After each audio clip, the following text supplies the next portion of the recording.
Salut, j'espère que tu vas bien. On se retrouve aujourd'hui pour une nouvelle vidéo sur le droit et plus particulièrement 7 fausses idées sur le droit, 7 préjugés sur le droit. N'oublie pas de t'abonner si ce n'est pas encore fait. C'est une vidéo chaque dimanche pour t'aider dans tes études. À tout de suite. Le droit, c'est apprendre les lois par cœur. Alors pas les lois, mais le cours de 100 pages, oui, il faut l'apprendre par cœur.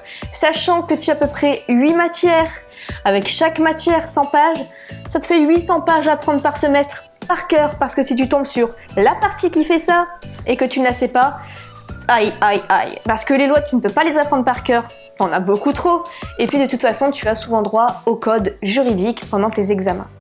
Avec des études de droit, je deviendrai riche. Eh bien non, si je te dis que tous ceux de ma promo de l'année dernière qui ont trouvé un boulot, leur salaire tourne autour de 1300 €, là tu te dis aïe aïe aïe. Eh bien justement, le droit c'est plus que c'était. Ou alors il faut viser les grosses villes et les grosses sociétés où là tu peux te permettre un revenu à 2000 € peut-être, mais non, clairement tu vas pas devenir riche en faisant des études de droit, à moins de te mettre à ton compte en étant avocat. Mais encore une fois, vise plutôt les grandes villes parce que moi je suis du Nord et du coup c'est pas folichon en fait. Les cours ne sont pas obligatoires.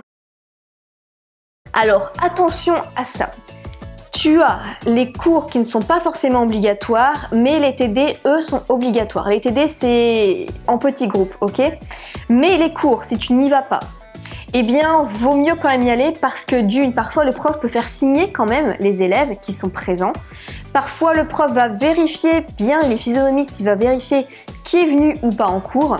Et puis de toute façon, si tu n'y vas pas, tu vas prendre des notes de quelqu'un d'autre. Quelqu'un peut-être qui écrit mal, peut-être quelqu'un qui n'a pas tout compris, quelqu'un qui a mal écrit son cours. Bref, quelqu'un peut-être qui n'était même pas là, quelqu'un qui ne veut pas te passer son cours. Il peut y avoir tellement de problèmes que vaut mieux franchement aller à tous les cours. Il vaut mieux avoir une mention pour trouver du travail. Alors ça, encore une fois, une idée reçue, franchement, bof. La seule personne qui m'a demandé si j'avais eu une mention, c'était quand je postulais pour un Master 2 à Paris, mais c'était je crois pour un Master 2 à Paris et je devais faire un stage rémunéré.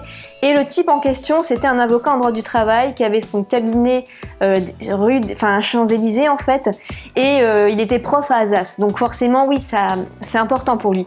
Mais sinon, sur tous les autres employeurs, personnellement, on ne me l'a jamais demandé. Si déjà tu es en droit, c'est que quand même, c'est pas mal, tu as une certaine compétence. Et d'ailleurs, une grosse parenthèse à ce propos, les employeurs préfèrent de plus en plus ceux qui ont de l'expérience, donc par des stages volontaires. Donc tu fais ton petit stage pendant les vacances de Toussaint. Moi, c'est ce que je faisais chaque année, je faisais un stage pendant les vacances de Toussaint. Voilà, c'est pas payé, tu prends ça 1 ou 2 semaines et tu fais ton petit stage. Ça te rajoute de l'expérience sur le CV, plutôt qu'un étudiant qui va bêtement, entre guillemets, faire ses cours, qui va aller jusqu'au Master 2 sans, à la fin, aucune expérience. L'expérience compte beaucoup plus que la mention désormais. Les profs qui enseignent ont beaucoup d'expérience. Alors, justement, il y en a certains qui sont avocats qui prennent le temps de venir enseigner, mais il y en a beaucoup qui sont profs depuis tout le temps en fait, depuis qu'ils ont commencé dans le monde professionnel après leurs études et ils n'ont jamais eu d'expérience juridique. Et parfois même, ce sont ces personnes-là qui vont te dire comment faire pour trouver du travail alors qu'eux-mêmes n'ont aucune expérience dedans. Donc voilà, c'est un petit peu embêtant parce que souvent les profs, ce que je leur reproche quand ils n'ont jamais eu d'expérience vraiment juridique, c'est qu'ils sont un peu trop dans le monde des bisounours. C'est que voilà, dans le droit ça se passe comme ça, ils te font un cours super chiant, super théorique. Voilà, c'est ça le problème, c'est que théorique, ils n'ont aucune expérience à te raconter de leur boulot parce qu'ils n'ont aucune expérience tout court. Et donc je trouve ça vraiment dommage. On devrait obliger les profs à être pro en même temps à côté.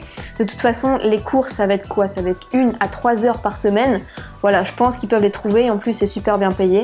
Le droit, c'est que pour les étudiants intelligents.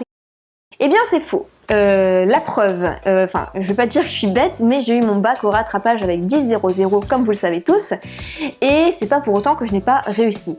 Et surtout, dans ma promo, en fait, la plupart des étudiants en droit, si t'es bon pour apprendre par cœur, tu peux y arriver facilement. Par contre, si tu vas leur demander à côté de, je sais pas, parler d'un sujet vraiment personnel ou qui demande réflexion, là parfois il n'y a plus personne. Ça peut être juste des machines à apprendre par cœur et dans une semaine ils ont oublié, enfin je trouve ça assez dingue. Ils se contentent juste d'apprendre sur le moment, ils vont recracher leur cours sans rien comprendre au final ou oublier parce que au final ils s'en foutent, ils veulent juste le pognon et en fait au final derrière ils n'auront pas vraiment le salaire attendu. Une fois en droit, tu peux résoudre tous les problèmes juridiques de ton entourage. Alors attention, attention, attention. Combien de fois sur Facebook j'ai eu des personnes qui venaient me dire « Tiens, au fait, j'ai vu que tu étais étudiante en droit, est-ce que tu peux m'aider?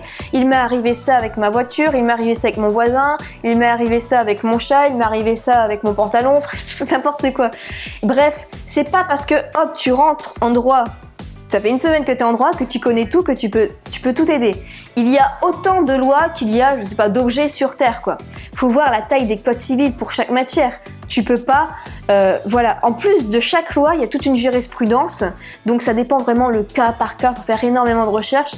C'est pour ça qu'un avocat coûte cher, parce que c'est compliqué à savoir manier le droit, et de toute façon, à chaque problème, il y a de toute façon une nouvelle histoire, une nouvelle issue, une nouvelle solution, et c'est trop compliqué pour pouvoir aider tout son entourage en fait. Voilà pour cette petite vidéo, n'hésite pas à secouer le pouce bleu si tu as aimé ce genre de vidéo, voilà, qui sort un peu de l'ordinaire, et si tu es d'accord avec ces fausses idées du droit, si tu en as d'autres ou pas, et si tu veux débattre de ces idées du droit, ok? Tu peux recevoir gratuitement, si ce n'est pas encore fait, le début de la formation Major de promotion, le lien est juste en dessous, et quant à moi, je te dis à dimanche prochain, salut!